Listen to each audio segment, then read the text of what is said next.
Good evening, fellow ghouls and specters alike. It's your ghost host with the most, Tiki here. And Blue Dragon 5, here to engage in some haunted holiday hijinks by trudging through the catacombs and dusting off the cobwebs to recount our spooky selection of Halloween classics. So light the jack-o'-lanterns, suit up, and grab the candy dish as we revive and recount tonight's spooky selection, Haunted Mansion 2023. Drop the just Haunted Mansion. It's cleaner. All right, that's a fucked up joke. I apologize. Yep. All right, so Dragon, let's just dive right into this. You already know my thoughts on the movie the first time I saw it in theaters from Memoir. So I'm curious, what are your overall impressions on it? Because this is a fresh drop onto Plus, my friend. Yep. So, obviously, I love the Haunted Mansion attraction. We all do. Love it. It's the definitive haunted house. The Eddie Murphy film, I feel, had the aesthetic down, but the plot was very rough. And when it comes to this film, I went into it with I kind of blocked out all the buzz, and I didn't really know what the consensus really was on this. I mean, I had your baseline, but you're you. Um, so this was I mean, at the end of the day, I feel this was somewhat of an. I think it was an improvement from the Eddie Murphy Haunted Mansion, but it feels like it's held back. It feels like it's close to being something special. It's like the pieces are there, but we're not weaving them in the right pattern. It's like the ride's out of order. As we're going through, it's like going pretty well, and then please remain in your dune buggies. Pretty much, yeah. So it's a celebration of the ride, which is good, but it's still no Muppet Haunted Mansion at the end of the day. Oh, no, no, It's, no. it's not competing with the Muppet Haunted Mansion. It's got a good cast, got great production design, but it's missing the X factor, and it's very apparent that it's missing the X factor. And it's only it's rough. It's really only a 2 hour movie, a little under that, but it feels like it's like you feel that 2 hours, man. It's not like not a sitting pretty like hour and a half. It's yep.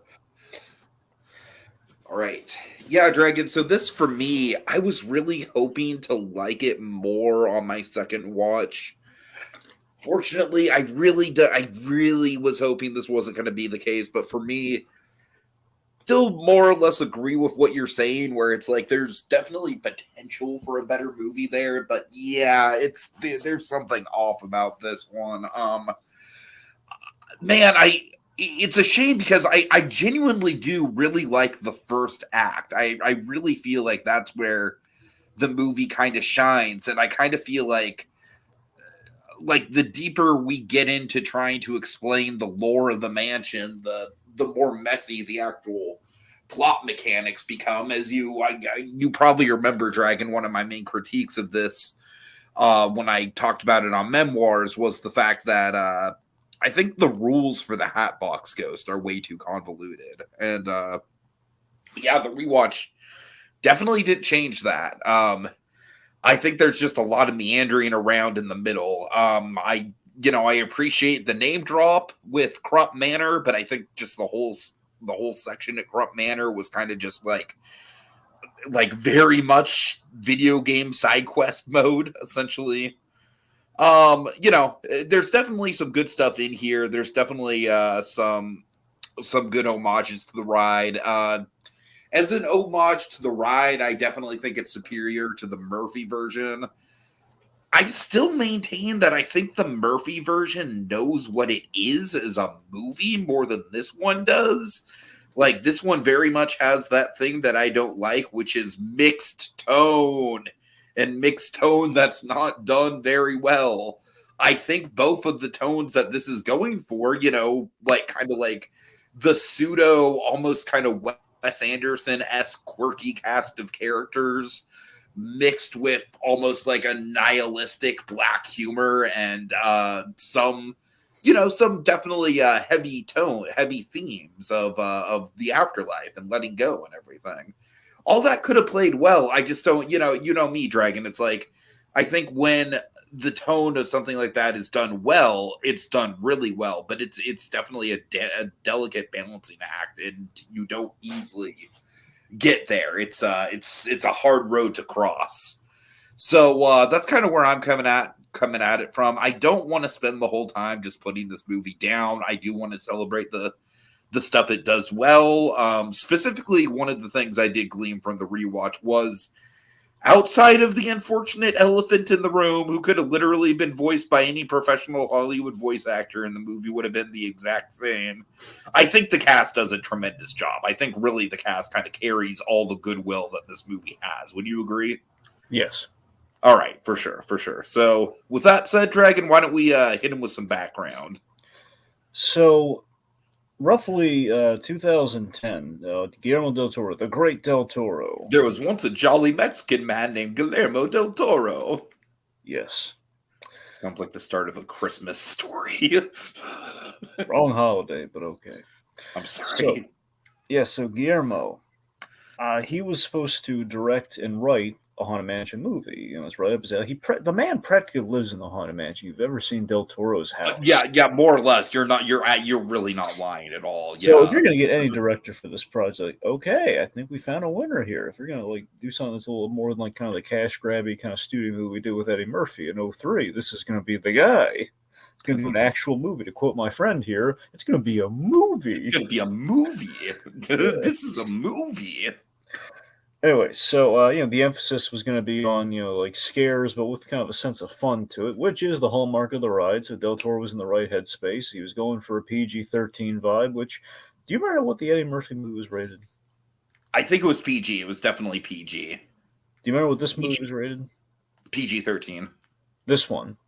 Yeah, PG-13. Yeah. Okay, so I ended up getting the PG-13. Anyway, but keep in mind, back in the Eddie Murphy days, like Pirates of the Caribbean came out that same year, and that was literally the first movie released under the Walt Disney Studios banner that had a PG-13. So it was much more of a rarity than it is now. But anyway, word is, and this is kind of me kind of connecting some threads here. The word is that Disney might have been getting some cold feet on Del Toro's direction. Like he was definitely going a very hard PG-13. There's going to be some legit scares in there, and they were thinking it's going to be too scary for the kids, which is kind of the wrong-minded kind of headspace, especially when you greenlight. You're making a Haunted Mansion movie. Yes, and I mean, you guys, you know what you're signing on for with Del Toro. Why else did you pick him? I mean, it's not like the guy's got a robust career of children's films. Yeah. Like Zack Snyder has literally directed more children's films than Guillermo del Toro has. True, and look, I'm not saying this is in their decision making, but I mean, Del Toro is associated with DreamWorks animated shows that are kind of geared towards the younger. I don't know. But that's very much just him producing it, though. Yeah. I really don't know how much actual involvement he has. I don't know. He came out with the original. I think he's very. I think he was involved in Troll Hunters. Like he came up with the world on that one. Anyway, point being, Disney's not considering any of that. I'm just throwing it out there for factual accuracy. But so essentially, Del Toro, he kind of cut ties. Like I don't know if it was a thing of you know what.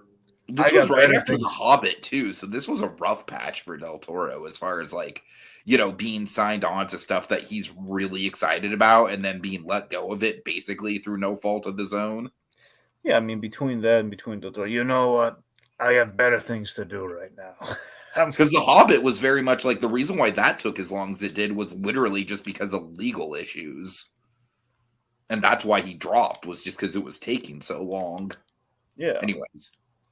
Anyway, I'm not going to do my Del Toro thing again because it keeps falling on deaf ears. But the fact is, no, I enjoy it, Dragon. I'm sorry, I just Yeah, no, I'm yeah, yeah. actually in kind of a Lord of the Rings phase right now, just because I'm gearing up for the geek out. So Again, the point being, Del Toro, he was, he's moving on to other things, which eventually leads to, stuff like The Shape of Water. So it all worked out for the best in that fine, I'll regard. make my own haunted mansion movie, and it will be called Crimson Peak.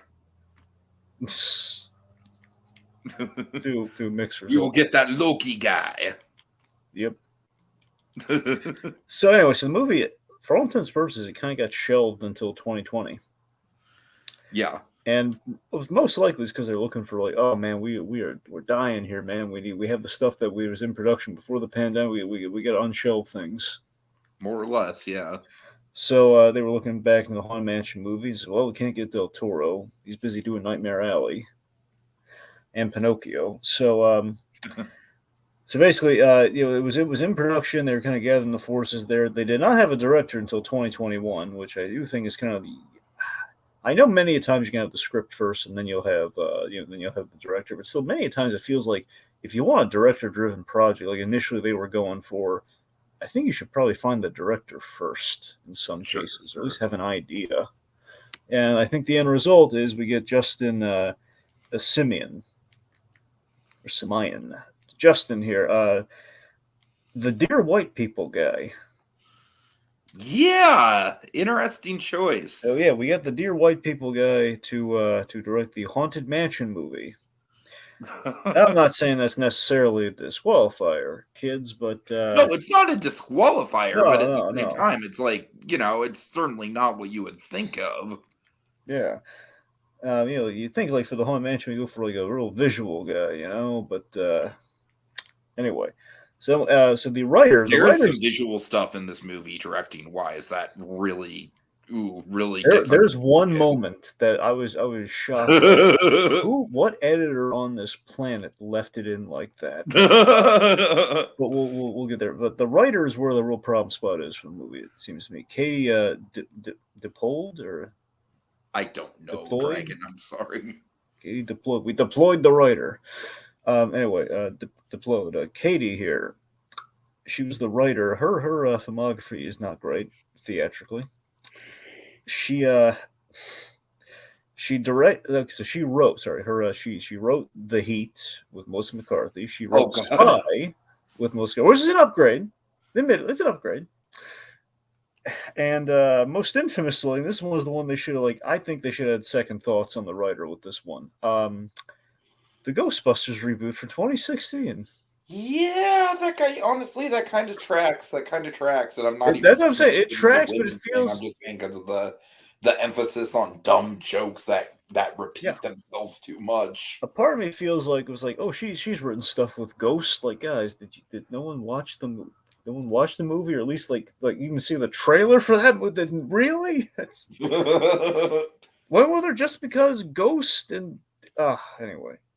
All right, so they went on the ride. They did the research, and the attraction. They probably stopped the ride and kind of took notes and everything. And they did an after hours experience with it. There's not really a whole lot of backstory beyond that I could really ascertain. No, but, because it's really not an artistically driven movie. That's the thing. yeah, basically, aside from we have we have a great cast, and it's kind of mostly due to a casting lady somewhere or casting person somewhere, and the reviews were not kind. 38%. I didn't even realize it was that low on Rotten Tomatoes. Nor did I. And again, I don't like Rotten Tomatoes tell me how to enjoy things, so I did that after the movie. All right. So yeah, let's just get right into it. So would you agree that the first act is the strongest?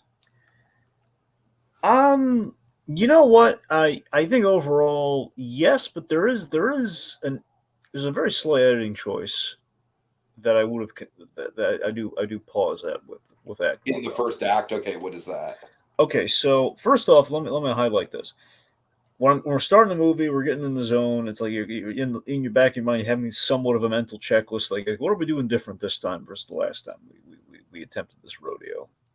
So we're really embracing the New Orleans setting at the top, which is a good idea. So our setting is with that and the whole kind of vaguely, the vaguely kind of Savannah, Georgia, sort of the haunted tours and everything, like something, we have ghost tours and everything going on. So there's an interest in the paranormal with the history of the city, hauntings and I really mansions like and the everything. funeral procession over the opening credits. I thought that was one of the most tasteful choices of the So whole that's what movie. I'm saying. We're hitting the vibe very well at the top. Yeah, just the whole idea that New Orleans is like a 24/7 party devoted to the dead, essentially. Yeah, so all of this is feeding into like the experience. Like if you went from New Orleans Square to the ride. Right, exactly. So all that's great. So They even work in the Florida location of the Florida Haunted Mansion, which we will get there. That is probably one of my favorite details when it comes to ride homages. yes, I agree with you there. There's going to be a bit of a hanging Chad when we get to that Oh, scene. there are definitely hanging chads when it comes to Crump Manor. Don't you worry. Yeah. I'm very much in agreement with you on that. Okay. Regardless, let's see. So here's the thing. So I feel like we start the movie in two places, and I think we should have picked one. And I'm not sure which one. But I think there's I think we benefits should to have very much started with Rosario Yeah, Dawson because I think I her concur. first scene is fucking gold and easily the best scene in the movie. Look, Honestly, I do look. I really do like the New Orleans setting and setting that up, but it does feel at the cost of what was to come after, and what literally has like the credits, like Haunted Mansion. It feels like we probably should have started at the Haunted Mansion. right, yeah. And that's not to Because say that would like have just been such a good cold open, that whole opening sequence with Rosario Dawson, which I want to break down just because it really is just. To me, it's like the one moment in the movie that is legitimately like inspired, has the tone and the sensibilities of the ride like completely in check. in So hindsight, to go me, ahead. it feels like we might have been best off. Like we would have had the travel log of like Rosario and the kid driving through New Orleans, and would have had the kind of like the vibe, Sure. and then we would have like okay, we approach as night falls at the Haunted Mansion. Which honestly, I think they kind of tried to do because I don't know if you even noticed this. It's kind of subtle, but there are some shots of the moving van Mm-hmm. during the funeral session. You're right. We saw it moving van all over the place. You're right. We did. Right, but it's very subtle, and also it's like I feel like the first scene in the movie is setting up Ben and his Yeah. wife, which is of course a very important thing to Yeah, set up. that's what I'm saying. I Like can't say take that scene because it is important, but by the same token, though, it does feel like it's not like it's a choral scene from Finding Nemo. You know what I mean? It's not like it has that kind of impact. It's not like the movie would be, like totally changed if it was at least swapped around a little bit in the editing. when the movie opened, and ultimately there was a payoff, clearly, but when the movie opened, it's like, this is how we're starting our Haunted Mansion? Agreed. Yeah. It's and honestly, I really don't think Disney with their live action stuff has a great track record of engaging openings. I But gotta like be I said, honest. once we get to Rosario Dawson, it's legitimately the best shit in the whole movie. I feel the central, one of the central issues in the plotting of this movie, and I'm not saying it without merit with what we ended up getting for this choice. It feels like it was a literal coin flip between who's going to be our main character in this film. Is it going to be Mhm. Lakeith Stanfield or is it going to be Rosario Dawson? And I think my instinct would be we should have made Rosario Dawson. But when you watch the movie, though, we do get Lakeith Stanfield. He's a wonderful actor, and I think he does do a really good job with this material. But it takes a while to get there for him, though. That's the thing. Agreed. But that's the thing. It takes us a while to get there. Versus Rosario's like hitting it right out the gate when we start. We have essentially the equivalent of a Jordan Peele scene at the top of this movie. Very much so. Yes. Because when she has like, "Nah, we're out." That's absolutely that's made in a post Get Out that world. moment right there. That was the moment in theaters where I was like, fuck me, maybe this is going to be really good. That's a post Get Out world. We get that line, and I'm happy that we're there. And also, what makes it even better is, like I said, the tone is just so on point. I love how it's setting us up for the cliche, like, oh, son, you're going to have to, I know this house is scary, but we just moved and we're going to have to get used to it, and you're going to have to be a brave boy, you know what I mean? And it's like, but no, it's like none of that shit. We're not playing any of that shit. Yep. And not only that, but it's the fucking Black Knight that makes his grand appearance as the first ghost, which is great. Do you know the background of the Black Knight and the Ride Dragon? I know he doesn't seem black enough. Okay, this is true. In the Ride, I believe it was during the 70s and 80s. there was actually a scare actor that would be dressed as the Black Knight who would literally wander around the ride and literally like jump scare guests out of the corners of hallways and stuff. It was like a live actor. Nice. Yeah. So very, very infamous kind of legend of the Haunted Mansion. It's one of those things where it's like there's definitely enough people that have corroborated the fact that it has in fact existed, but like, you know, there's definitely like a subset of people where it's like, was there ever really a Black Knight? So it's cool that they took lore from that. It's also cool that we're going to be taking lore from the Sea Captain, which we'll get to. And that's what I'm saying. Like, as far as actually pulling elements of the ride and using them, this movie is much more on point than the Eddie Murphy movie. I know, that's the thing. So, yeah. Look, I guess to maybe jump around a little here, as far as the lore of the mansion goes, until we get to the Crump side, the Crump side of things, I think it's real. I think it's perfectly done. I love the way we do the stretch room. I think the stretch room, that action sequence with the stretch room actually manifesting itself, I don't think it's quite as good as the opening, but I think it's the only other scene in the movie that kind of starts to capture like the imagination and the possibilities of what a really good Haunted Mansion movie would be like, where it's like, you know, it's adapting the scenario of that scene in the ride, but it's not just playing that scene beat by beat. It's doing something really creative with it. You got to find a way out, and here are the things that happen to you. And it's a stretching room. You're hitting like we're checking all the boxes. And but then I also love the fact that through the plot, that room is used as like a sanctuary. But those who, of course, most people who are watching the movie, they recognize those portraits and those gargoyles, and they're like, wait a minute. So like that right there is like, I think my favorite element of just using something from the ride and really getting all that they can out of it. But that's it. I think we utilized the elements of the ride. We represented the ride very well in regards to like it's well designed, it's well replicated already, just visually on like looking at before anything happens. The portraits are all on point. The wallpaper, the portrait each with a story, which is good. Now, Tiki, correct me if I'm wrong. I'm misremembering this. We did not get Leota in the seance room, did we? Or did we eventually put her in there when she was woken up? Like, did we put her in that same seance I have room? A lot of issues with how they handle Leota. Well, I was saying, here's the thing. I love the seance room, and I was like, oh, she's not going to be in the seance room? What gives? I don't. Leota's storyline in this movie is so, like, slapdash, and like she randomly just appears to give them a video game fetch quest, and then at the end it's like Tiffany Haddish is like, hey, I freed her. Like, we don't even see how Tiffany Haddish does that, Dragon. Like, Leota is a problem in this movie. I'm just gonna say that. I don't think Jamie Lee Curtis does that great of a job, honestly. Well, sure, but I'm just saying, like, the ambiance of that room, though, and the barrels with the oil in it, man, that was a really cool looking room, man. Are you saying in the ride or in the movie? Well, in the movie. Yeah, I agree. All I'm saying is I can't recall if we put Leota, like, if we took the crystal ball head. Dragon, if we did, it was very brief. Just like everything else with Leota. That's crazy. As I remember, it's like we introduced that room and you're thinking, okay, then Leo is going to show up. And nope. Because that room, we introduced it, you're thinking of the room where they do the whole thing where they're basically doing the astral projection, right? Yeah, I'm trying to remember. Yeah. Eventually she shows up and then we activate her. I forget if like we put her down somewhere or if she's like just in like the crate. I think how it goes is like one of the ghosts tells them specifically that they need to talk to Leota. I think Gracie says that. Yeah, no, he does. Yeah, and they just randomly find her, and then I just literally can't remember for the life of me where they put her down to talk to her for that, because I remember she's there in her hand. There she wakes up while one of them's holding the crystal ball. I just don't remember if she was holding the crystal ball that whole scene or not. I don't know. I mean, it's just everything about Leota, and I'm going to say it right now. I think Jennifer Tilly out of the two of them was the better Leota, and I don't even love Jennifer Tilly's Leota. Right.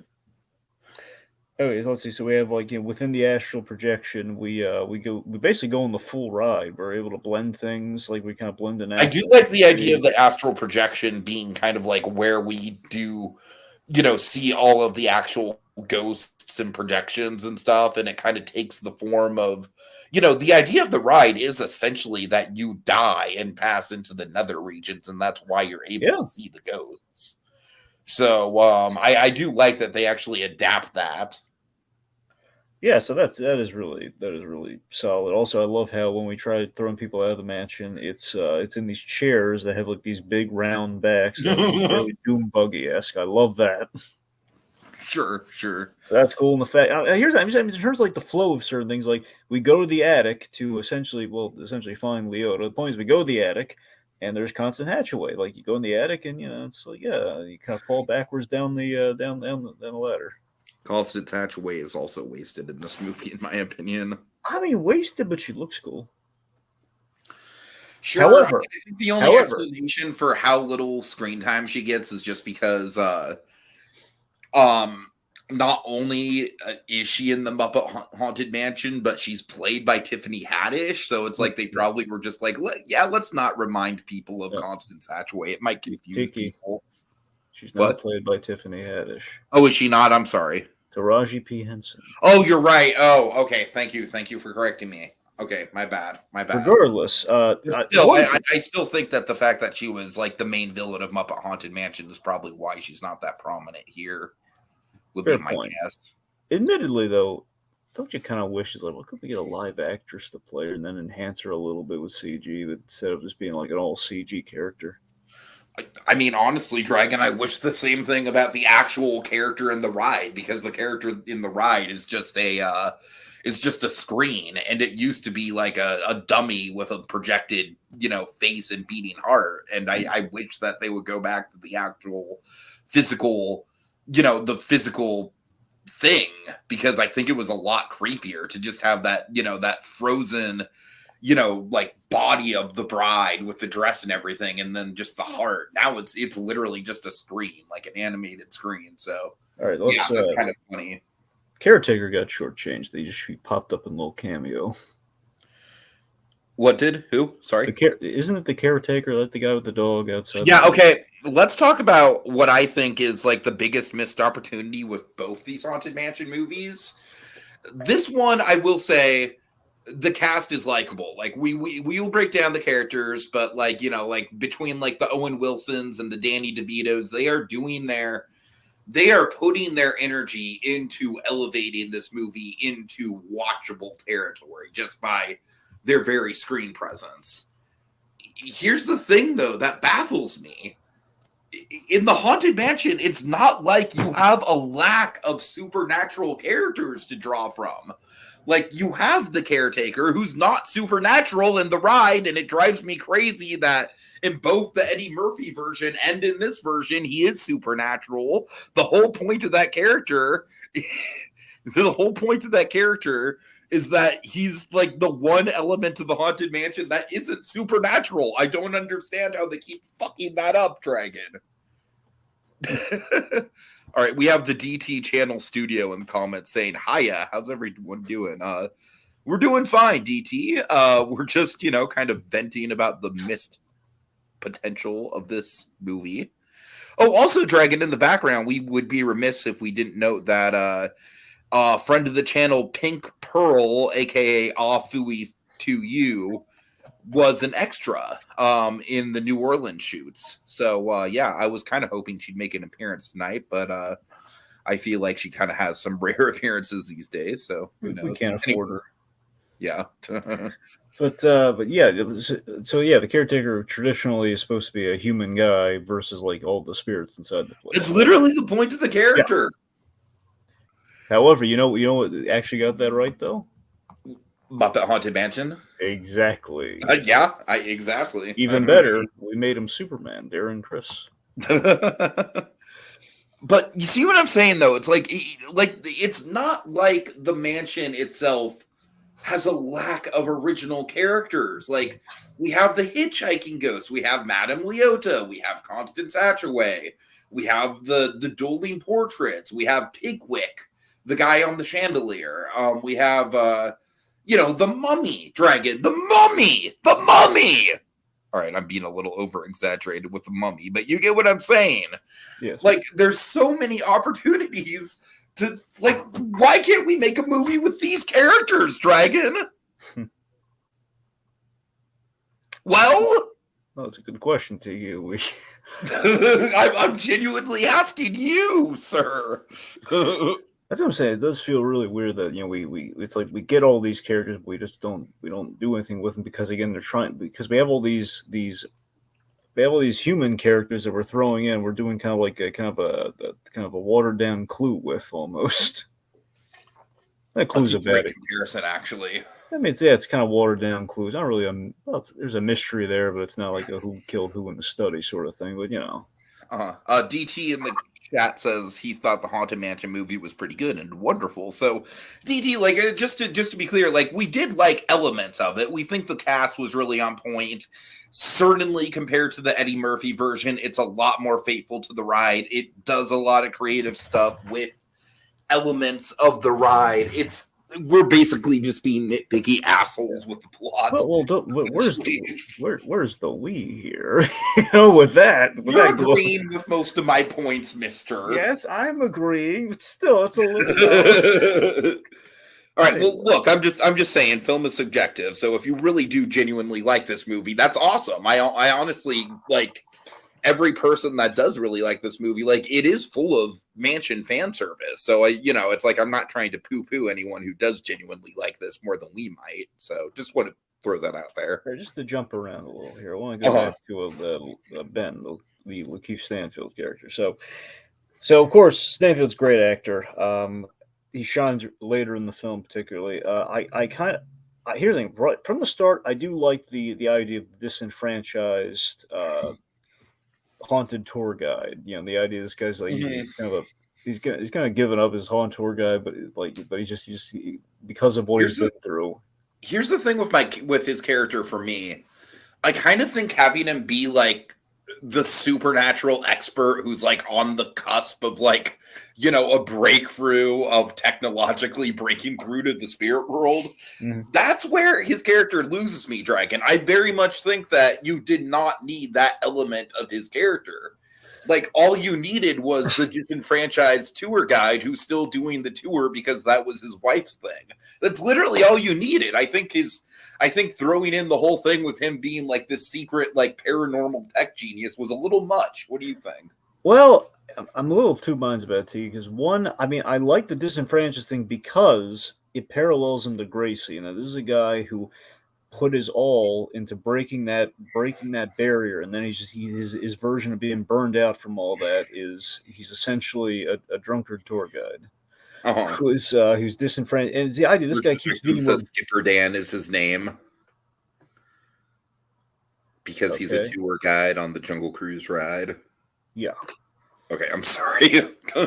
How you doing, Burgess victims? Happy to have you, man. Anyways. So he's this drunkard, disenfranchised tour guide because he's essentially burned out, and it's this sad reminder of like, I can never see my wife. If she were haunted, I could see her. If the ghosts were real, I could see her, but they're not. So that's as a constant painful reminder to him. I think that's interesting. Here's the problem in either way that plays, because again, even if I agree with you, streamlining to the tour guide also would have worked well. However, in either version of that, Tiki, I pose this question to you: Should we have revealed Alyssa died at the top of the movie, so we'd feel more for Ben? And we know where he's coming from all at the start instead of like dragging it out to like, the reveal later? Or should we have combined certain characters? Like, should we essentially have combined the Lakeith Stanfield character with a little bit of the Danny DeVito character? So it would have been a thing where he is like a fully... Well, no, because Danny DeVito is the best character in this movie. I'm sorry, go ahead. Essentially the chosen profession of the Danny DeVito character. Essentially, what if he was like an actual, he's an ex-paranormal guy, like full on, who actually knew stuff. We leaned to the whole the camera thing. This guy absolutely knew what was going on and everything. Like, do we like kind of streamline our cast and kind of make this guy okay, he actually is a paranormal expert? Or do we do we actually make him like fully invested in what he's doing and then later on reveal why, or do at the top do a reveal why, and that's why he's disenfranchised. Like, do you think we should have maybe pulled one of those things, or like, what do you think? I mean, I think the fact that he's disenfranchised at the top kind of like it's kind of a double-edged sword because it makes him a little bit relatable and we do know where he's coming from, but at the same time, he really is kind of an asshole throughout like the first half of this And movie. that's what I'm saying. If we knew why he was an a-hole, I think we would forgive a lot of that. That's what makes me think we should have revealed that at the top, or just make him like not an a-hole and actually like, I actually care about the paranormal. I'm not going to do the fake camera click thing. Like, it's like, honestly, Dragon, I remember when I first saw the movie, I didn't really like. To me, it wasn't really like a mystery that his wife had died. I kind of like inferred that from like the well, I opening. know we're kind of speculating on it, but that's what I'm saying. Should we just have said it so we can at the top, I mean, are you sure? I'm sorry, I don't mean to dwell on this, but are you absolutely sure that it wasn't just explicitly said it that during that bar scene? No, Because I know at the very least the bartender is like, "Why are you still taking on her tours?" Or something to that extent. Well, I don't think it was like on her tours. I think it was like, "Why are you still taking tours?"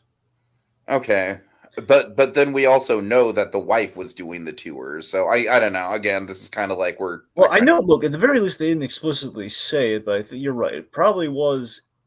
It was probably inferred. Honestly, Dragon, I feel like you're hitting at something that is a flaw of the movie, just generally speaking, is that when we do get to plot points and character beats, I don't think they're like emphasized enough, and that's like a consistent problem with the script, I think. Yeah. Sure. Yeah, it just that's the thing. It just feels like we're circling some good ideas, but we're not quite hitting them, Uh-huh.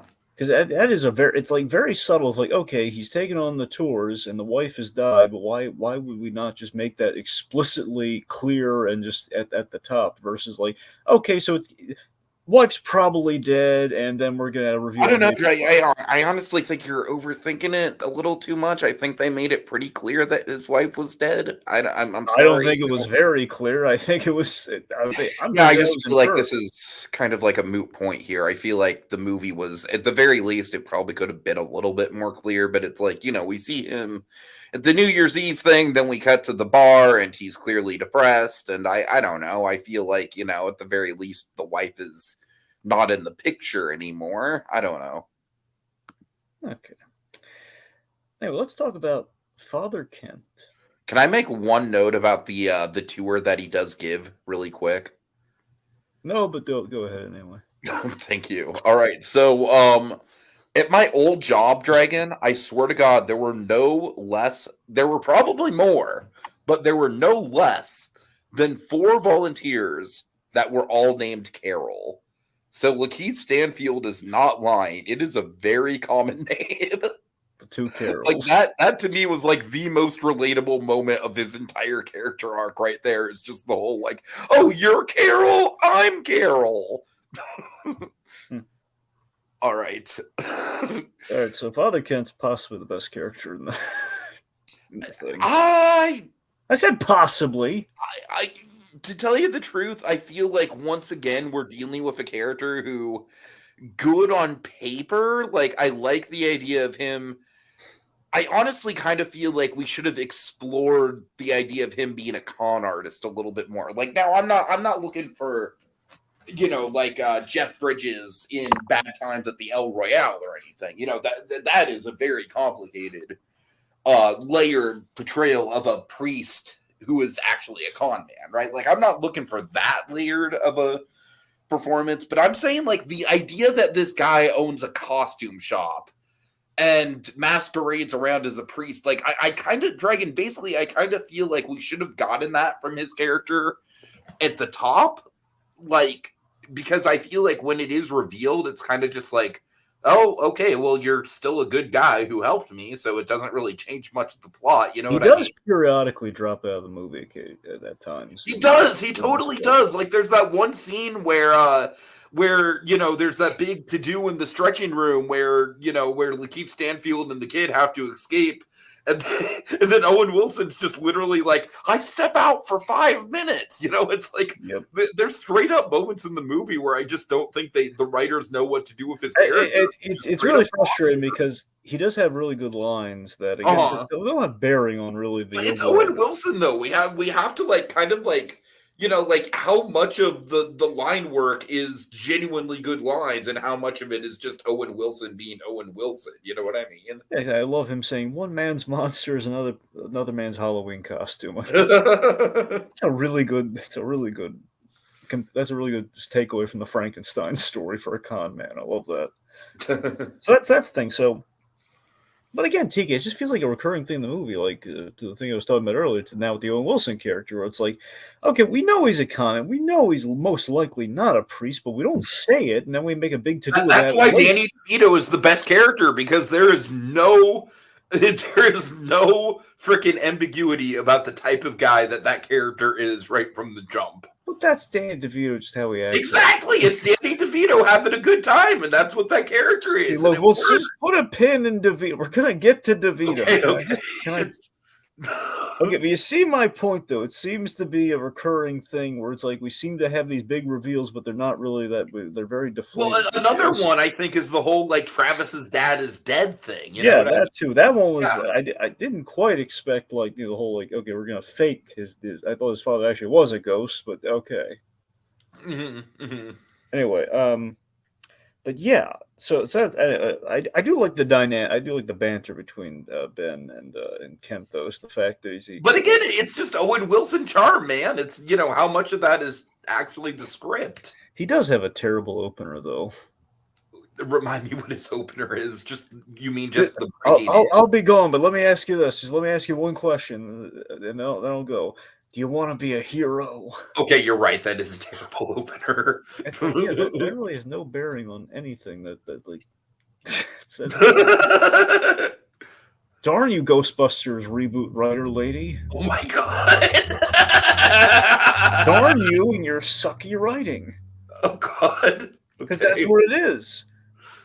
You're not wrong. You're not wrong. A lot of this writing's just falling flat all over the place. No, you're not wrong. Frankly, honestly, it is a lot of just like all like gags that the writers think are funnier than they actually are. That's a lot of the humor. In this movie. The good stuff in this movie is conceptual and about except like anything that comes out of Danny DeVito's mouth. That's just all gold. That's possibly improvised. Yeah, you're right. Quite possibly. Everything but the exposition's improvised. And again, the exposition's the good stuff. Right. Anyway, okay, so here's something we should have to. So yeah, he do you think? And I guess the inconsistency, right? Do you think he knows? Like, do you think when he reaches out to him, he's been, he's walked through the mansion already and has been dealing with the ghost, or does he show up after Lakeith Stanfield? I think that's what was implied. Was that he shows up. It's the fact that I can't tell with this movie. Yeah. Again, it's because this movie does a shit job with like actually explaining the plot. I do. Okay, so as I mentioned, I love Rosario Dawson, and I do love that. I love that her big goal was like, I'm going to move here. We're being bullies to this movie, Dragon. We're not being bullied. They started it. The movie started it. Anyway, with Rosario Dawson thing, I love the almost Bates Motel idea that she moved here with her son. They can come out of a shell. It's a total Bates Motel thing. Yeah, absolutely. And to turn the haunted mansion into a bed and breakfast. I love that idea so much. And I especially love how much Lakeith Stanfield hates the idea. Yep. Ugh. I gotta tell you, man. Again, I was just because of just the similarities there. But Rosario Dawson, obviously she never does a bad job. She's at least at the top, Act 1, there's some Farmiga vibes. A little bit, yeah, sure. I'm digging it. Look, admittedly in the writing, a little too overprotective of the son. And so let me tell you the worst shot moment in the entire film for me. Okay. Now, I know you're going to have a better one, but here's mine. This is more where I had to almost do a double take. It's not necessarily a shot. It's more of like just a choice, but we'll get there. Well, for me, there was like this one moment, and I almost did a double take. Like, did I just see what I thought I saw? And then they did it again. Like, oh my god, I just saw what I saw. Okay. So when they're doing like this absurd scene that goes on too long, of like like jumping, basically, I think it's really the dueling portraits that is the ideal. You Oh get yeah, yeah, shot, yeah, yeah. like, you're gonna feel like some pains in your side unless you jump at just the Okay, right cool moment. idea, but the editing's a little off. No, that's what I'm saying, Diggy. Like when they're demonstrating it, it's almost like the sun's there. We're not going to see the mask work practically. It's that sort of thing where she jumps and there's like, huh? It usually does work that, but when they do the big dramatic jump, and particularly with the kid, when the kid jumps and he doubles back and then jumps back over the tendon, we do almost like a reality show camera move where it's like it just shifts and it's like I it know what looks you're talking about. Yeah, yeah. it's like, look, we broke the logic of the movie for this randomly for this one bit of like, and the reality show character has fallen down. Now we're gonna. I was like, really? It's like, oh my god, that is the worst shot thing I've seen in this And movie. This just is terrible. generally speaking, this movie just very much has a made for Disney Plus vibe. It probably should have just been released on Disney Plus. I mean, It does not feel theatrical. I don't know about that, but maybe bits like that do lend credence to that for sure. Yeah. Uh-huh. Anyway, okay, so let's see. So I do love the way Rosario plays that Gabby scene where she's like saying like, if you want to turn back now, that's perfectly, because if you step through your life's going to change irrevocably. I love how guilty she feels, like, but then again, he took the money. He did like that really The way crappy. that line comes back at the end is like a perfect example, though, of like the writers thinking that it's like fucking mind blowing. Like, oh my god, she said the thing that she said at the start of the movie, but now it's for a different context. I don't Yeah. know. I mean, seriously, I do like how she does bring it back in the middle, though. Of like, hey, I did warn you, but you did take fake pictures, very clearly fake pictures. When like that, I feel The picture thing is another thing. It's like it's a dumb choice, right? It was a very dumb choice. I do not like it. Yeah. It Just just it because it's makes like him you're the right guy, unlikable. just think they're gonna get away with that for one. It's like it makes him. The other thing, one is it makes him unlikable. Two, it makes it for a moment makes everyone look really dumb. They're falling for it. Clearly, she did not fall for it, which they had to buy that back because otherwise it would be able to look really dumb. But it's like he has a functioning camera that we spent a lot of time with throughout the movie. He's been paid $2,000. I was like, why is he cheating? He's already the thinking. camera is basically Fatal Frame Dragon. By the way, the gadget nut in me, I do really like the sci-fi context of like a ghost particle camera. I think that's cool. Sure, but like again, I feel like it's kind of like at the cost of like giving Lakeith Stanfield like like a consistent character. Yep. All right. Let's see. So, really quick before we get to Danny DeVito, I'm so sorry, Richard's victims. We're putting Richard's victims through a lot of pain by not getting to Danny DeVito. I want to address one of the other favorite elements of the movie for me, and that's the fact that they do the Sea Captain, and the Sea Captain is arguably probably the most well-developed ghost in the whole movie, and I love that.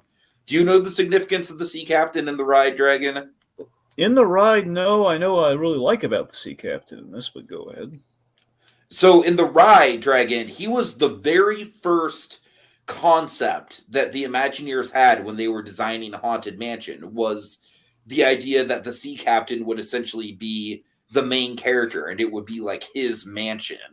And to this day, that's why there's a weather vane. That's why the weather vane on top of the mansion is a pirate ship. And so it's always just been a cool little, like, whenever you see Sea Captain stuff in relation to the Haunted Mansion, it's always like a nice nod to like the very early origins of what the Imagineers were dreaming of for the ride. So I think with that in mind, I think it's really cool that, the whole idea of the ghost will follow you home. You can agree that was a very clever use of the ride mythology and kind of like adapting it, right? Yeah. And so between that and just using like the first ghost that follows you home is like the first ghost that was ever conceived of for the attraction, I think that's a great combination. So, well, that's the thing, too. In conjunction with that, I kind of read it as, it is the ghost that follows you home, but it does feel like it was a natural way to include the hitchhiking ghost because literally everyone drives But I like away. that they expand the concept beyond the hitchhiking ghost, though. That's No, the yeah, thing. you're right. I just like the fact it's like, okay, well, literally they're driving home and you have the ghost, but then it's like, okay, then you're gonna be kind of hurry back. So we kind of found a way of doing that and also coming back and the whole "you'll be back" thing. I don't like the "you'll be back." I mean, Honestly, I really I don't. don't know. I thought it was. Here's the thing: had It's the they, one element of that opening I don't. Honestly, if the Hatbox Ghost would have just said "hurry back" in kind of a taunting way, I think it would have worked just as well. Honestly, I mean, let me ask you this: if he said you'll be back in the later movies, like while they're here mentioned, hurry back, do you think it might have? No. I'm just saying in that moment where they changed the line, it didn't need to be changed. I think it will take hurry back. I don't know. It really makes much sense though in that Well, context. no, for me, I think how you would have it make sense is just the tone. It's basically like he's like mocking them. He's like, hurry back, hurry back. I don't know. I don't know. Maybe anyway. Okay, so but again, so we have like your clever ideas like that. That bridges into one thing I'll mention, then we'll get to DeVito. Yeah. So I like the idea that this is called the initial hitchhiking kind of ghost idea, which essentially is like, okay, you leave, ghost follows you home, compels you to come back. I think that's great. Here's the thing with the movie that occurs to me. I wonder if I think for Act One that's great because that brings us back to the mansion. I feels like Act Two and Three we shouldn't have been able to do that again. I think they should be stuck in the mansion. We spend way too much time outside of the mansion and outside of Act One. So doesn't that feel like it might have been a little bit more think of the really big scene that I always see get brought up with this, where it's like there's just no implication that the sea captain is causing any shit at all, is the sketch artist scene. Yeah. It's like that is very much a scene where they're just able to leave the mansion and not have any real world repercussions. Exactly. Uh-huh. So that I don't know. It always felt like the Eddie Murphy movies basically we're stuck in that mansion after we get there, which I think is it is a good choice because you want to get out of the haunted house. It's usually what you want to do, and that's essentially what the goal of the ride is. It's you're on a tour, get on the way out because there's a fear of being trapped there. That's what the Muppet Haunted Mansion did. So that works, but it feels like we should. And I understand the logic of getting out of there and exploring just a little bit, but if we just localized it to Act One, I think it would have flowed really better. We would have gotten half and half. We have Act One, which gets us there in an interesting way, and then we do in fact hurry back. And then 2 and 3 is like, okay, we got to solve the problem. Everyone's compelled to be there. And think about it, Act 2 would have been a way of like, happened to you too. I'm like, what if it just happened to everyone?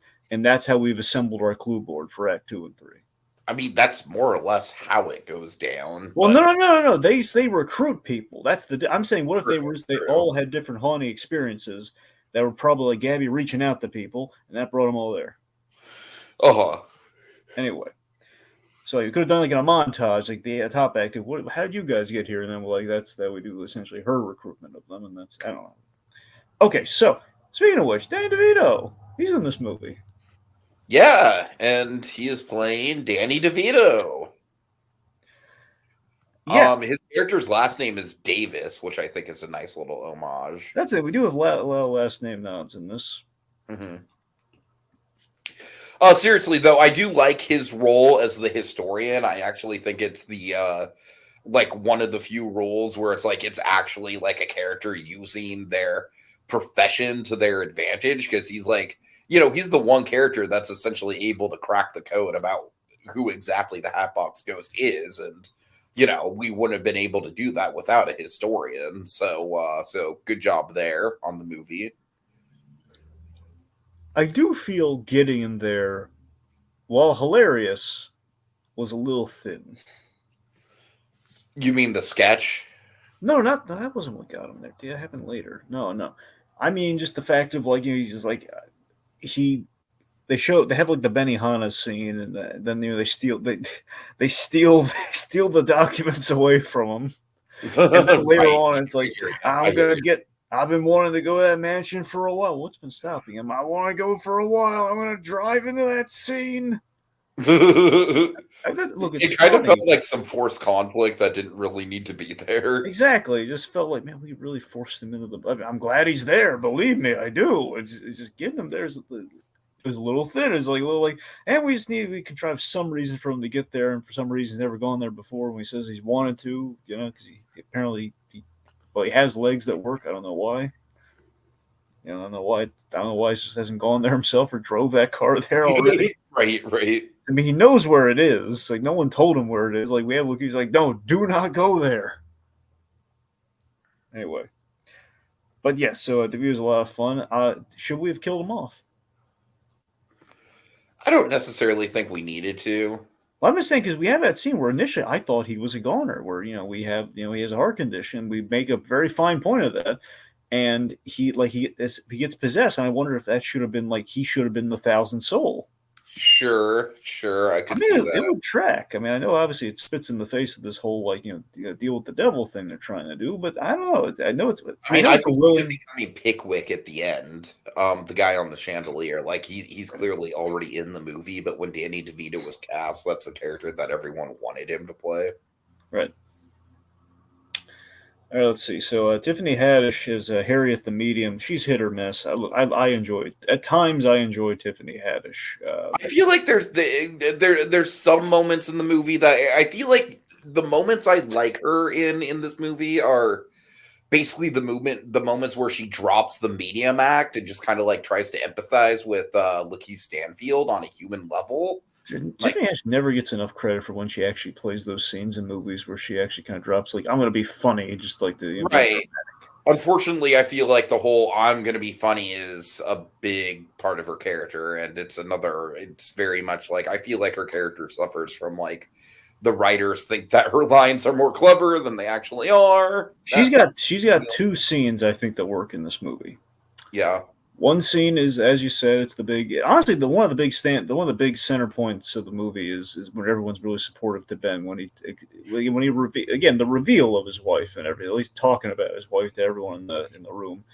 That scene is really well done. Everyone being there for him in that moment is really nice. Her with the train story, all that works like gangbusters. It's a really nice moment of acting across the board for everyone in that scene there. Mm-hmm. Her chewing out Owen Wilson, however, is rather funny. Yeah. Like you knowingly brought me here. I just love it. She gives him the big shame rant, gives him the essentially, but in a rant. That's great. Let's see. Okay, I think she really is pointless. She doesn't even astral project herself. She astral projects Ben. Yeah, I mean, I do kind of like the idea of her being serious about spirituality, but not being the most skilled medium, Yeah. Again, it kind of feels like it's a better idea than it is an actual execution of the character. If that makes sense. No, it does make sense. Part of me feels like it would Leota should have kind of inspired her to actually be better at the medium. But once again, I just to get to Leota because she's very centered around this character. Man, Leota is just she is so awkwardly used in this movie, and her screen time. I very much get the sense that there are scenes with Leota that were cut. I mean, I very much get that sense.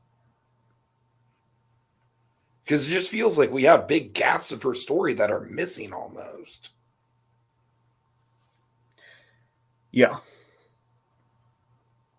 Yeah. So, look, it's so Jamie Lee Curtis is Madame Leota. It's stunt casting. Initially, you think, "Oh my God, Jamie Lee Curtis is in this movie." We like Jamie Lee Curtis ordinarily, but yeah, she's just there's no Latin is the literal centerpiece of that whole attraction. And if there's no star power there, if there's no Leota's not commanding the scene, she is essentially a central plot point in this. She's the key, defeating the bad guy. The bad guy's terrified of them finding Leota. She's important and just playing a little. Yeah, but you just said it though. She's a plot point. She's basically a MacGuffin. She's not a character. Let me ask this to you: how realistically, how much character can you get from Leota? You think? I mean, I think Jennifer Tilly had more personality than this one does. That's personality, though. And she was exposition in that movie. Right, right. I mean, I hear what you're saying. I just, well, I don't know. Especially with how they set up the fact that, honestly, I think there could have been like a full blown flashback scene instead of just like cutting to like little glimpses of of her and Gracie in the past. I don't know. I think maybe that would have been one way to do it. Well, admittedly, Tiki. So I'm going to talk about this. The lore of the Haunted Mansion that we do get here, I am in love with it, man. I love it. I love the idea that Gracie was a grieving widower who used mediums, used Leota. This gives her a really good role in essentially in the story of the mansion. Used the medium with all these seances to the point of damaging the rift between the dead and the living and the dead, which caused the Haunted Mansion. So, and I like how that parallels to Ben's widower story. Like, all of that is great to me. I think I think the movie deals with loss very well. Stanfield in that scene in which we kind of deal with all that. So, our backstory on the mansion, the lore of the Haunted Mansion, like how the heck it becomes haunted in the first place. That's great. That's what I was looking for. Writing is really good there. Problem doesn't mesh great at all with the Hatbox Ghost, the whole Alistair Crumb backstory. Oh boy, no. That's where we have like that's the other side of the coin, my friends. So let's just I don't want to spend too much time on this, but let's just address the elephant in the room. There's no reason why Jared Leto needed to be cast in this. It literally could have been any professional voiceover actor. Altered his voice. Yeah, that's the thing. They made it like they fucked. So it's literally like they put a very problematic person in this movie for no fucking reason at all. It's kind of baffling, honestly. Unless they were going with the logic of like, well, Jared Leto's scary in real life. I don't know. Yeah. Look, I'll tell you what I think it really was. It was the reason we have Jared Leto in this movie is one of two reasons. One, I guess the logical reasons, like, well, they wanted the live action like reference for. They wanted like when we see him in the back, they wanted like his likeness for like when the guy was living for literally that backstory segment. But the real reason is they wanted star power in the list of names. That's all they wanted. I mean, that's fair enough, but like it's not like the cast of characters that we already have are, I mean, they're not like huge, it's not like like giant A-listers right now. I mean, Owen Wilson used to be an A-lister, I would argue, but but still, I would say that our cast of heroes is pretty respectable. The likes of Danny DeVito and Rosario Dawson, Owen Wilson. I don't know. I mean, I'm just saying, like, are there really that many more people clamoring for Jared Leto? Tiki, all I'm saying is that when you think about it, how does Jared Leto keep getting work? It's like, well, I guess his name. I don't know. I genuinely don't fucking know. That's what I'm saying. There's not a good reason for it, but for some reason, his name still carries cachet. I don't know why, but it does. It's Morgan time, baby. It's what? Oh, right. But that's the thing. It's just like for some reason, at the very least, when they were making the movie, I guess his name still had some juice, and after Morbius, not at all. Right. Anywho, but yeah, that's what I'm saying. So the backstory on Krupp here, way too convoluted, right? Which, well, here, okay, yes and no. Here's the thing. So, one, the last name is a good nod. If you're going to name the Hatbox Ghost, at least we gave him like Krupp, It is a good nod. Yeah. Well, like Crumb. Sorry, Crumb. Anyway. So that's the thing. So the big question, I like the detail of his plot. I like the plot. I like the idea that the stakes are they have 999 ghosts, and if he gets one more, he goes free. That's a nice way of working in the whole 999 thing. Sure. The issue is, why is he that, well, pun intended, I guess, head ghost? Why is he the one calling the shots here? And here's where the plot turns into sweet manner. That's where I'm getting at. Yeah, sorry. So that's the thing. So this is where one, why is he the head ghost when it's Gracie's mansion? On the flip side, how does he get there in the first place if he has his own mansion? Yeah. Oh my God, That's where the second mansion, as cool as it. I do appreciate the fact that we have like a whole second mansion thing. Again, And feels it's like we should. roughly in the same geographic location that it would be in comparison to the New Orleans one. Sure. So in that respect, it's like, okay, we have a second mansion. I don't think we should be leaving this mansion anymore in the movie, but let's just say there is a second mansion. That's a cute idea. But when you think about it, why are we going to this mansion? There was a whole second haunted mansion. Why is this? It opens up. Also, I'm just going to go ahead and cite this. This was very much one of my initial complaints walking out of the movie. Just felt like a big missed opportunity. You literally go to a location called Crump Manor, which is literally in the story, like in canon, a museum, and you don't have a single visual reference to the Museum of the Weird. Mm. Like, for all the good that this movie does as far as like homaging, not just the ride, but like deep cut backstory lore of the ride, that is kind of shameful, I think. Unless the reference is just supposed to be that it is a museum, if that's supposed to be a reference in its own right, then sure, I guess. But I don't know. Anyways. All right, let's see. I'm trying to see like that was the Hatbox Ghost is kind of the main. I think probably one of the main criticisms of this movie in terms Oh, of no doubt. because again, obviously there's the performance, and then I honestly don't even think he's all that scary.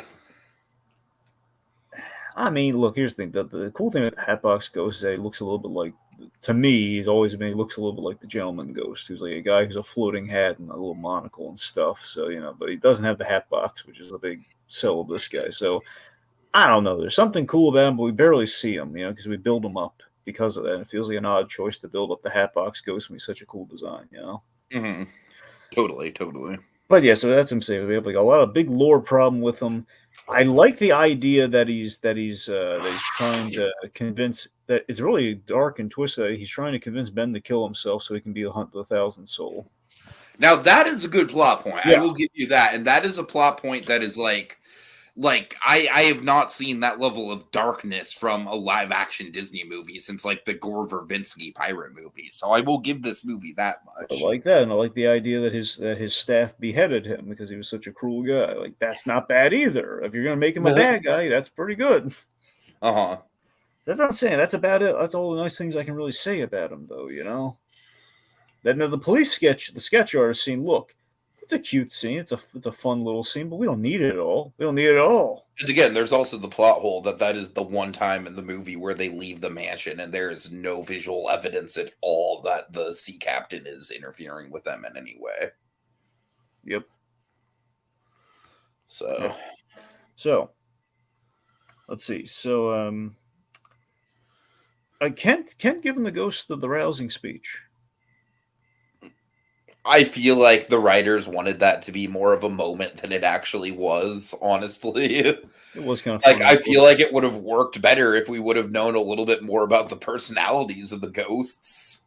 It was pretty funny until that one guy to turn around during the speech because he was too scary. That was pretty funny. Let's see. So we already mentioned the stretching room, which is cool. Anyway, so we banish we banish the Hatbox Ghost. Let's see. We do like the weird tacked on kind of fake the dad payoff with the kid, where it's in reality the dad was like a ruse by the Hatbox Ghost, like contingency. It's a little heavy handed of a twist, if you ask me. Agreed. It's like, I'm your new dad now, kid. Practically. God. That's practically what they're saying. Pretty much. Yeah, you're right. Well, what did you think about the action figure thing? Because we had like the made up action figure. Oh, okay. I'm glad you asked. Honestly, I thought it was kind of weak. You know what's funny about that? What? I don't know if you noticed or not. I don't know if in the writing they're coming up with fake names, like the kids like renamed the action figures, but so Action Guy is purely made up because the one like I'm gonna hit you with my shoe, that guy. But the other ones are Marvel Legends figures. It's Namor the Submariner, Thunderbird, and Storm. I don't know if that's the Marvel Legends version, but a Storm action figure. So, yeah. I don't know, just the Action Guy thing. It's like I get what the writers were going for with that, but once again, it felt a little half baked. Yep. I wish Gracie did more. Oh, I totally agree. I really like the dynamic that Gracie has with Ben when they Yeah, do interact, but yeah. it's just not enough. Because those characters should have had like a scene where they both should have related to their experience. You know, like that. There's a big missed opportunity there. He Totally. talks more with the Hatbox Ghost than he does Gracie. Yeah, I feel honestly, I feel like him and Gracie could have been like the two lead characters of the movie, Yeah, honestly. yeah. And Gracie just kind of pops up every so often, and he's a good presence when he is on screen, but it's just much like most of the other characters in the movie, they just kind of like pop up every so often, and it's edited in kind of a disjointed way. So, yeah, man, I wish I liked this movie more than I do Dragon. And so, at the end of the day, I do like kind of the resolution of like Gabby coexists with the ghost, so in a sense, she got her Let bed me and tell you the breakfast. thing that fucking drives me crazy visually, though, because it's in this resolution. It's broad daylight. Broad fucking daylight. Yes. Dragon, why? I can forgive the scene where they're making the breakfast because that's cute, you know. It was. That breakfast scene was really cute. But why? Like we are like the ballroom, Dragon, the grand fucking ballroom. It should be the visual centerpiece. And to end with the grand ballroom is a good idea in theory, but it's broad daylight. It's such a shitty note to go out on, I just kind Dragon. of want to roll up a newspaper and just walk into like just walk into the room and just like see that see that writer, and I'm just gonna whack her on the head with the newspaper. Like, what were you thinking? And then the director, hey, I genuinely don't know. It's such a misguided choice. I call over Justin. Justin, get over here! Whack. What were you thinking? Broad daylight. You should know better, Justin. Anyway, And also, I'm not really sold on the whole idea that all these characters are like one big found family living at the mansion now. That felt a little out of nowhere. what's the implications? Like a number of them might have been horrifically murdered, but Right. so and again, there's all the semantics. The ending, much like a lot of other stuff in this movie, just kind of feels a little disjointed and half baked and not altogether very well thought out. Yeah. Yep. So, Like, I'm not gonna lie, with our conversation plus the rewatch, I feel like I'm kind of doubling down on my assessment that like even though this movie is very much like the better of the two when it comes to actually getting the ride references, I genuinely think the Eddie Murphy version is a better film. But Tiki, did the Eddie Murphy version have a cat named Tater Tot in it? God. But I mean, like, you see what I'm saying, though? It's like, for all the faults of the Eddie Murphy version, at least that movie very much knew what it was. You know, And it's like, and it had Singing Bust. yes, yes. But you know, it's like that movie very much was intended to be like in the spiritual realm of like, you know, like an Abbott and Costello meet Frankenstein. You know, like just the whole idea of like putting a screwball comedian into a creepy setting. That's basically what that movie set out to emulate. And we also have like both have like the timid boy character in it as well. what do you think of this timid boy? But that's the thing I wanted to mention. So yeah, I honestly thought he was kind of grating. I've heard other people like his performance. I don't necessarily think he's. I don't think he's grating, but I feel like it's really. You know what I kind of like? You know what moment kind of sums it up for me and how I feel about the kid when the kid is basically like describing like all the reasons the kids at school don't like him, and Cleve Stanfield is like, well, yeah, pretty much. Like, yeah, this kid is clearly just like he does not know what he's doing socially, and frankly, he's not really trying. But then at the end, he's like fucking class president out of nowhere. That's not a character arc movie. Well, time did pass, but you're right. It's not a character arc still. Okay, so one, I still think it's a very questionable choice. Like, really, is this the movie we want to actually have this kid going to school? Like, Like right now, it's like, hey, we're kind of dealing with this. This is what I'm saying. It should be like a 24-hour, like we're trapped in the mansion sort of thing. Or it's like the kids going to school. Like, do we even have time for school? What was it? Oh, What is going man. on? Like You know what, Dragon? I'm so glad you brought that up because that now that you mention it, like the whole fact that the kid is going to school 5 days a week while all this shit is going down. um, Oh, that fucking breaks the movie for me even more now. Fuck. so anyway, This movie's a mess, dude. I'm sorry. I see what they're going for with the kid. That okay, so Lakeith Stanfield has kind of he has trouble relating. He has kind of a social kind of. This word's not the right. I don't know. I can't find like a social anxiety. I guess is maybe the word. I feel like Lakeith Stanfield is a more accurate representation of social anxiety. Honestly. That's what I'm saying. So they're kind of, at least in the beginning, they're going with that with the kid, and they're trying to draw a parallel. Okay, so Stanfield can relate. The kid is just awkward, dude. Honestly. So maybe it's just social. Maybe that's the word I'm looking for both of them. It's less thing. I don't know. I think Lakeith Stanfield has genuine anxiety. I think that kid is just awkward and like non-self-aware. All right. Anyway, yeah. So that's pretty much the movie. Dragon, I genuinely, you know me, man. It's like it genuinely kind of breaks my heart to be this mean to this movie. But again, it's a frustrating experience, though, man. It's frustrating just because it's like this movie is like a constant game of like one step forward, two steps back. It's like, as soon as it does something cool that I genuinely like, that is genuinely like way more thoughtful than anything in the Eddie Murphy version, all the elements that count, like the editing and the story and the plot, just fall on their face in a way that I think the Eddie Murphy version kind of stands up a little bit more.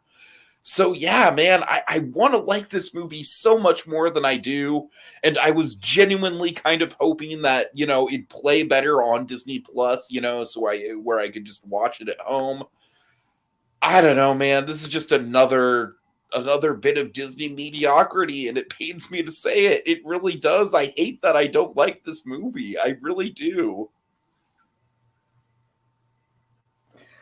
Yeah, I mean, it's kind of a shame we just can't mix and match the Eddie Murphy movie. And that's the thing. I think there's some ambiance. We had a really good Leota in the Eddie Murphy one. I love the lore of this one. I wish we could excise like the whole like. I didn't think the lore of the Eddie Murphy one was bad. Well, here's the part though.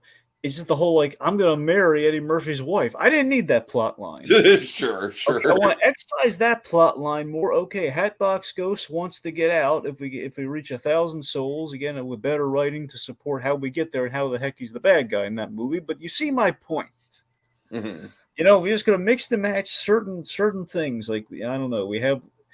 We also. How did you feel about the modern setting? Should we have made it more like ill-defined, or did you like the modern? I think if they were to go period piece, they would have needed to actually do what we all want, which is to just make a movie using pretty much all just the characters from the mansion itself. That's where you do a period piece, Dragon. I think for doing a modern take, the modern setting is fine.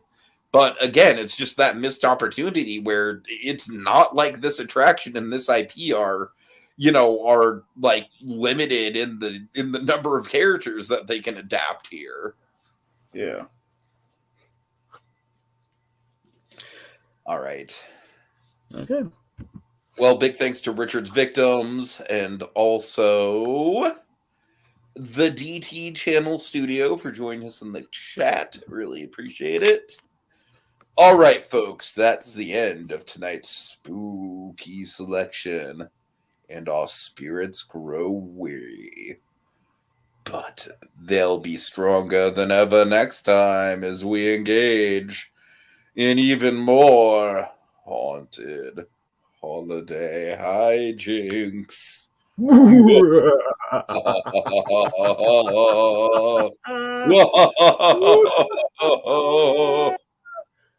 Hurry back. Will it though?